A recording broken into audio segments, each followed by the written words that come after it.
This homeowner has a plum tree they planted a few years ago and it hasn't produced any fruit at all.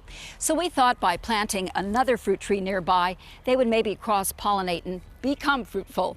But you know, the first call you want to make before you plant a tree of any sort, possibly build a path, or put in a sprinkling system is to find out where are your utilities. And that is simple as one free phone call. And that one contact will put you in touch with all of the other utilities. They will do it for you. So we placed our call to the 800 number and they sent out the utilities that sprayed these lines. Now, this is a biodegradable paint, so don't worry about it.